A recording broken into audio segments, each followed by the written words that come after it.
Welcome to the NGRT studio at Australian Utility Week. And in the studio this morning with us, we've got Art Anderson from National Renewable Energy Laboratory. Thank you so much for joining us. You're welcome. Thank you. So we were having a discussion earlier about the importance of really researching some of this fantastic innovation coming through. And do you want to take that conversation a bit further? Sure. I work at the National Renewable Energy Lab in Colorado in the United States. And our mission is to de-risk new technology because utilities have a priority of safety and reliability. So new technology and failure, they have a very little they have a low tolerance for because it affects reliability, it affects safety. And so new components have things like new communication, new hardware, new firmware, new software, and integrating these components is something the lab is perfectly suited to do, and not something a utility and power customers in the field are suited to do. Right. I mean, what is the situation with research in Australia currently? You know, you've come out here from the States. What is your view of research, into this industry right now and all the technology in it? I think there's a lot of new products and a lot of hands-on pilots and a lot of eagerness and willingness to have research, and I think there's a lot of potential for lab work here and a lot of potential for integration. Okay. And the Department of Energy in the United States is supporting a lot of this work in the U.S. because certain states like Hawaii and California have higher than expected penetrations of renewables. So there's quite a lot to be learned, obviously, from the States and probably from many other regions as well. Australia obviously has a very heavy penetration of solar. So this is quite a key place, I'd imagine, for research, right, with all these technologies. What learnings can be brought across from the States, specifically perhaps to Australia? So at the National Renewable Energy Lab, we've done a lot of work with microgrids and microgrid technology. Right. And with a microgrid, you've got an independent system or a system that could be independent. But for instance, we've done work with an open standard called OpenFMB, Open Field Message Bus, where we connected different components of a microgrid. Now this would be a storage inverter, photovoltaic inverters, maybe a natural gas generator, weather forecasting system, something like that. And connecting these components together with real hardware and communication standards and learning how they work together. Maybe there are obstacles, maybe somebody interpreted a standard differently, working out those bugs, working out how they work together, and then connecting them to a forecasting application from somebody like Siemens.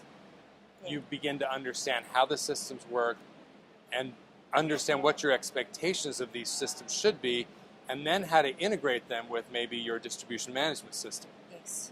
Okay. So we were talking about risks earlier, and especially when it comes to just deploying a solution that perhaps hasn't actually been tested thoroughly yet or been piloted yet. Do you want to just give us those figures? You were saying that there have been situations where perhaps a solution or technology could have been deployed and it could have been quite a big risk involved, especially when it comes to security of supply.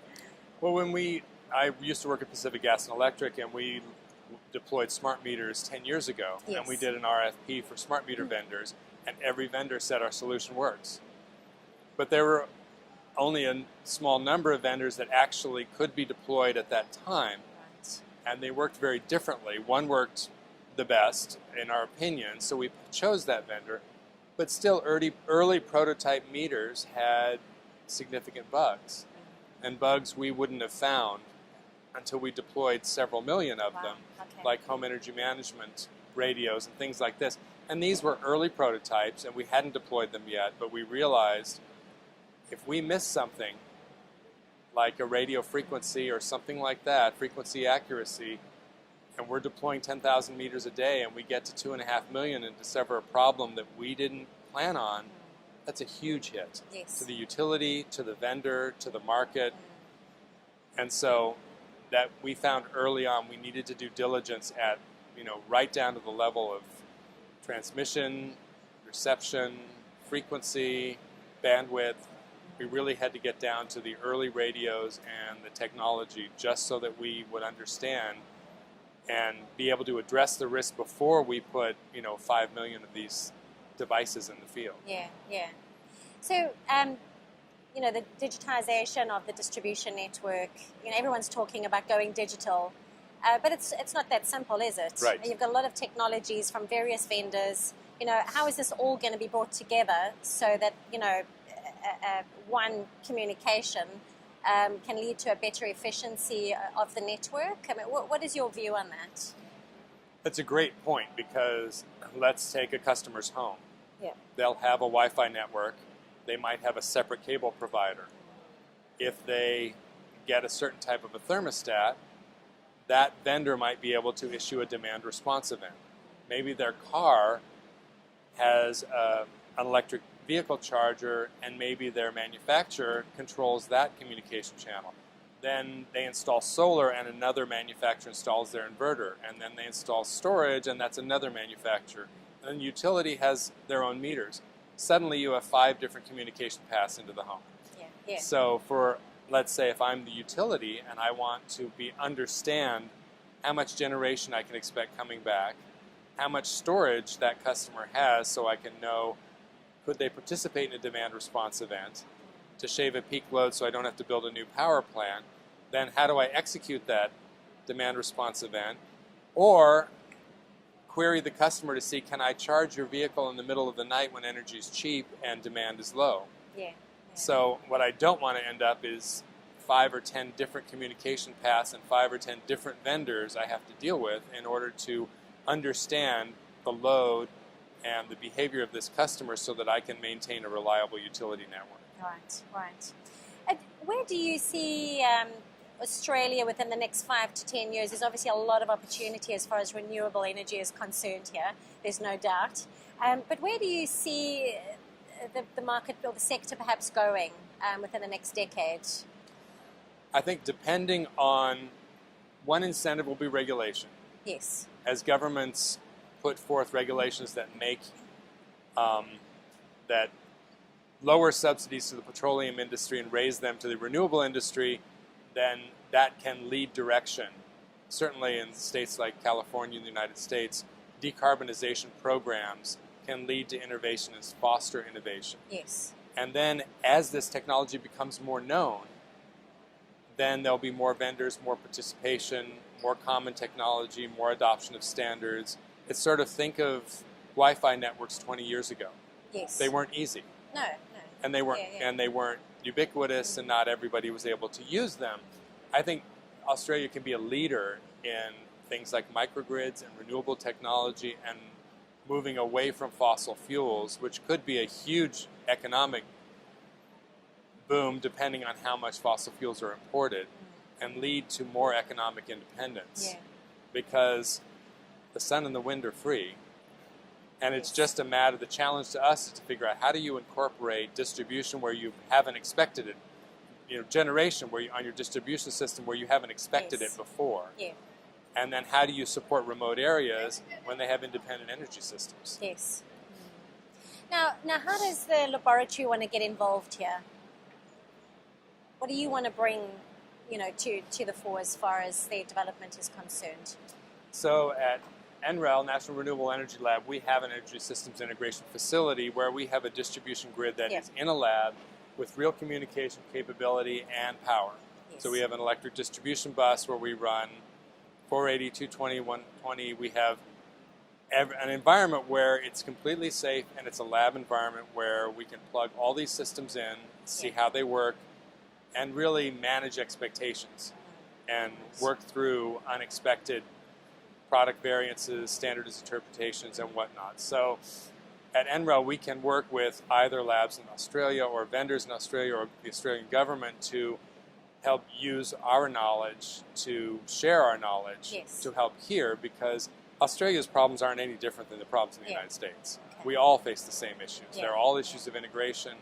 They're all issues of understanding how renewables work and then incorporating them within our existing systems. Yes, all right. Because from a utility perspective, if I'm running a utility, I'm going to want to upgrade one thing at a time and integrate it with what I've got. And the beauty of having a lab is I can scrap all that and say, what should the system look like? If I got to start over, what would I do? Yeah. And that kind of model is unique because a utility is not really going to be able to think that way. No. There's a lot of risk involved as well, right. isn't there? What would be, this is my final question, what would be your advice to utilities? Look at architecture, look at technology, look at the long term. Think instead of, in my experience, utilities are economically driven as they should be, but then sometimes their focus becomes very short term. Yeah. What am I going to do in the next year? What am I going to do in the next 2 years? And if one thinks that way, then in 5 years you may have 5 systems that don't talk to each other. And you're deploying obsolete things over and over. So look at system architecture, look at ubiquitous communication, because communication doesn't need to be different. And then look at what I think is the wave of the future, is combining traditional lockdown operation networks with utility networks that reach customers. These have always been 2 separate things, and they're going to have to combine. Right. Because customers are becoming grid participants and energy generators and storage, having storage capacity and electric vehicles, so their demand is changing, their supply is changing, and the end point as we've known it is completely different. And that's not going to change. Yeah. It's just going to become more and more complex, I suppose. So, yeah, and it's up to the consumers. I can deploy whatever I want. Yes. So the utility no longer has a control of what the customer looks like. All right. Well, thank you very much for joining us, Art. I hope you enjoy the rest of your conference. And to our viewers, thank you for joining us in the studio, and do have a look at our other videos from the conference. Thank you.